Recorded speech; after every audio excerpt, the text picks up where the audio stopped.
atribuo esse comportamento do torcedor. Primeiro, eu acho que essa característica única que a torcida corintiana tem e que ela é um DNA muito próprio nosso, acho que desde da nossa essência, né, de quando o clube começa a figurar aí com essa popularidade toda. Mas especificamente, eu acho que o ano passado se criou uma sinergia entre torcidas, né, porque aqui a gente pode falar tanto do torcedor organizado quanto do torcedor comum. E o time, mesmo passando dificuldade em boa parte do ano, eu acho que rolou uma energia que talvez a gente nunca tenha visto. E com certeza isso é decisivo, junto com a política de preços também, que o ingresso é mais acessível do que no passado. Então acho que essa combinação, né, do perfil da torcida, desse encaixe que teve entre energias, né, tanto dos torcedores quanto do time e do clube, essa mistura, né, a torcida organizada indo fazer mosaico no setor leste, quebrando um pouco daquela luta de classe que normalmente existe dentro de um estádio, como existe na sociedade. Acho que isso criou uma aproximação e uma energia ainda melhor para um estádio que já tinha uma atmosfera incrível. E a gente vê isso se repetir nesse ano também, né? Então, acho que é um pouco dessa mistura. Bom, pegamos o Corinthians no dia 2 de janeiro de 2024, numa situação complicadíssima financeiramente, onde tínhamos salários atrasados, uma grande dificuldade no fluxo de caixa para pagar nossas despesas, e fomos à luta. Eu fui buscar as maiores receitas da história do futebol brasileiro, financeiramente falando. Dentro disso, criamos uma situação para equacionar nossos problemas, onde conseguimos, a partir daí, montar um grande elenco. Isso tudo se deve à performance da nossa equipe, à performance do Corinthians, que vem a cada dia, a cada jogo, crescendo mais.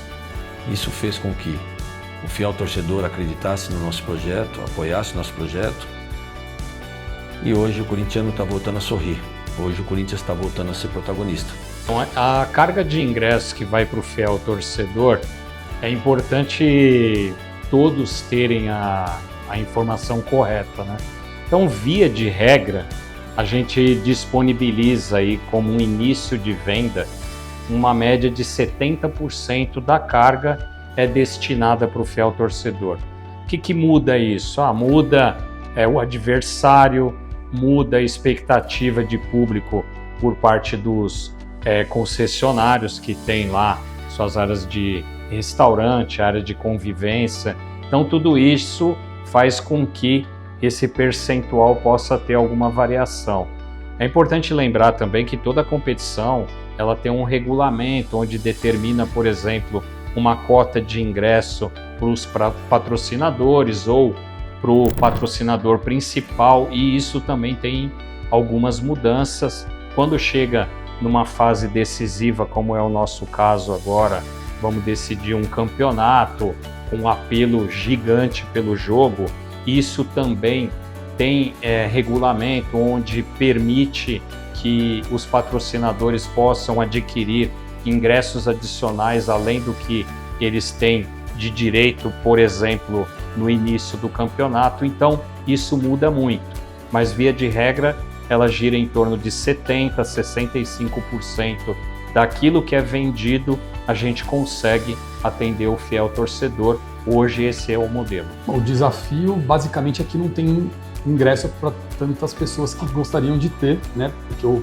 todos os jogos passam a ter um grande apelo, né, com esse comportamento do torcedor. O que a gente vem discutindo aqui internamente é como conseguir não esgotar os setores nas aberturas anteriores, permitindo que inclusive os novos entrantes do programa tenham chance de comprar, né? Acho que a lógica da abertura de ingressos, ela não deveria causar a sensação de que quem tem muitos pontos tem um ingresso garantido. A lógica deveria ser quem tem muitos pontos concorre com menos pessoas e tem mais chances de aberturas para conseguir o ingresso. Então a gente está redesenhando, junto com a equipe de arrecadação, Arena e TI, possibilidades para conseguir ter essa divisão um pouco mais flexível e permitir com que todos os cortes a gente tenha pessoas contempladas para todos os setores que estão disponíveis para o fiel torcedor. Então você vê, né? Nós estamos num momento agora extremamente promissor, o time bem numa final de competição e infelizmente as pessoas ainda enxergam somente o lado negativo. Eu não estou dizendo que a gente não tenha temas para serem resolvidos, não é isso. Mas olha, quando nós estávamos lá em 2011 jogando no Pacaembu, a nossa média de público era de 29 mil pessoas num estádio com capacidade para 38 mil da nossa torcida. Ou seja, a gente teve naquela temporada uma ocupação de 75%. Hoje, nós temos, desde a temporada passada, né, no ano de 2024, nós tivemos uma frequência de público de 42 mil pessoas, ou seja, 90% de taxa de ocupação. Hoje estamos com uma taxa de ocupação de 92%, 44 mil pessoas. Significa o seguinte, que o Corinthians, primeiro pela grandeza da sua torcida, pelo apelo que os nossos jogos sempre têm, ele está tendo que administrar um problema bom, né? Então é um problema, ele existe, gostaríamos de atender a nossa torcida na sua plenitude, mas hoje ainda não é possível. É por isso que tem sido feito vários estudos pela diretoria, o presidente está extremamente envolvido nesse processo, buscando alternativas, novas tecnologias, para que a gente possa atender o torcedor sempre com maior tranquilidade, só que, à medida que o nosso torcedor quer frequentar cada vez mais os nossos jogos, os nossos patrocinadores também querem, os nossos parceiros de negócio também querem, os nossos proprietários de cadeira também querem adquirir mais cadeiras. Para você ter uma ideia, hoje nós temos, 3.300 proprietários de cadeira e hoje nós temos uma fila de espera que, se nós colocarmos para vender, nós podemos dobrar esse número. Mas, para se tomar uma decisão dessa, tem que ser feita uma série de outras análises e esses são os cuidados que a nossa diretoria está tomando. Olha, o problema do cambismo, eu sempre, por princípio, e isso é uma opinião muito pessoal, a gente combate o cambismo sendo mais eficiente na nossa venda, né? Mas tem um outro ponto que é extremamente importante, que é o cliente, né? Então, se tem alguém vendendo o ingresso, tem alguém comprando.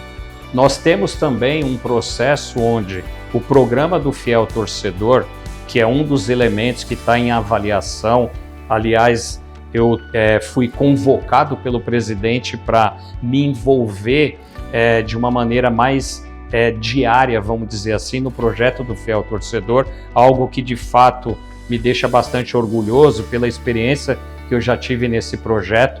Então nós vamos trabalhar, estamos trabalhando para que o projeto Fiel Torcedor possa atender o seu torcedor de uma maneira mais justa. Mas infelizmente nós temos também muitas pessoas que estão se utilizando de má fé. A gente vê aí nas mídias, né, nas redes sociais, muitos torcedores que são fiéis torcedores, que têm a preferência de compra, ou seja, ele adquiriu, obviamente, um direito de compra em todo esse período da história, mas agora ele está usando isso em benefício próprio. Então isso também é muito ruim, prejudica os outros torcedores que de fato querem ir ao jogo. Então o cambismo a gente combate ele com tecnologia, com ajustes no modelo de negócio, com melhores processos, mas é importante lembrar também que a gente tem uma equipe dentro do Corinthians em todas as áreas extremamente comprometida com o seu trabalho, que fazem o trabalho com bastante envolvimento, com bastante profissionalismo e querem sempre o melhor para o nosso torcedor.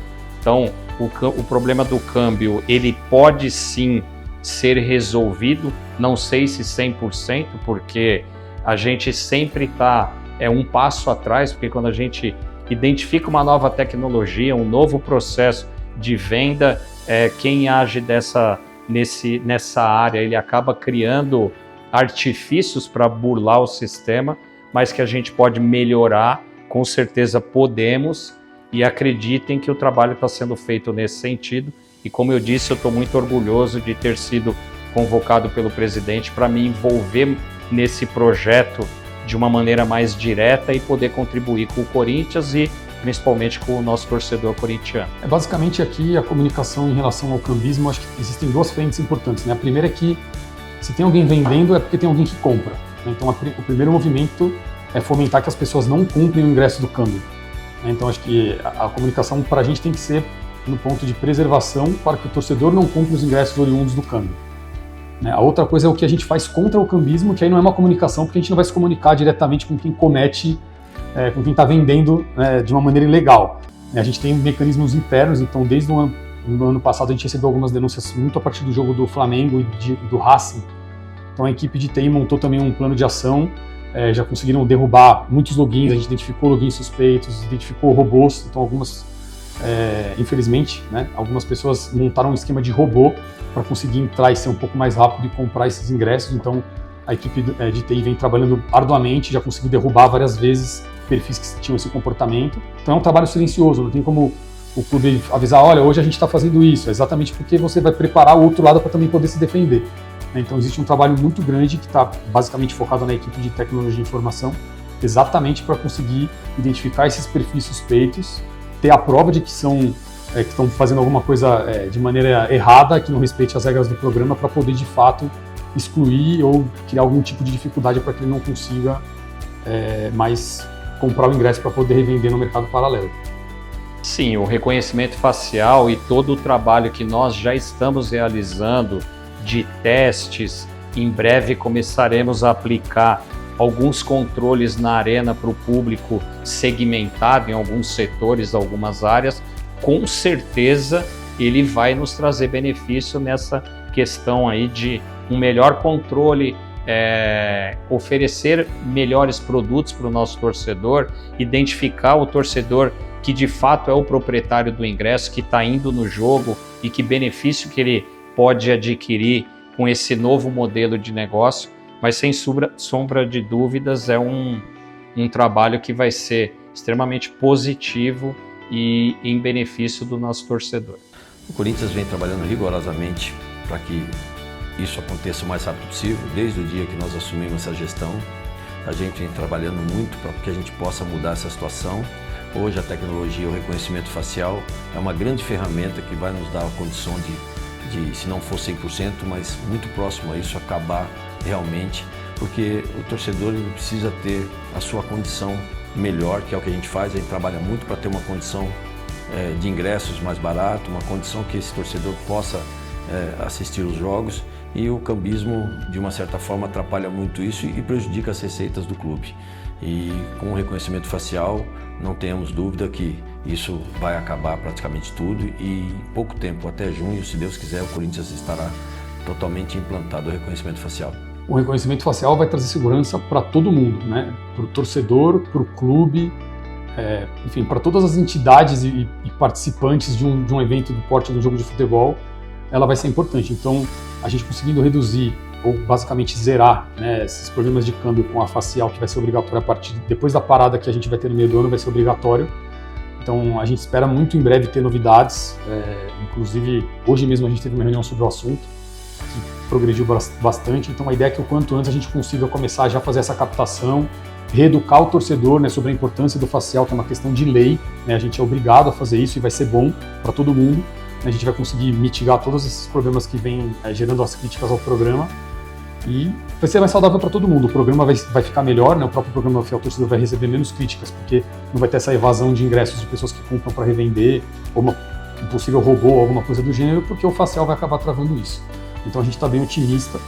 Vai ser um trabalho, de novo, de comunicar, conscientizar, pedir para as pessoas se anteciparem, aproveitar alguns jogos antes da parada para fazer esse teste, tanto do ponto de vista de operação, quanto do ponto de vista da experiência do torcedor, vai ser uma coisa nova para a torcida.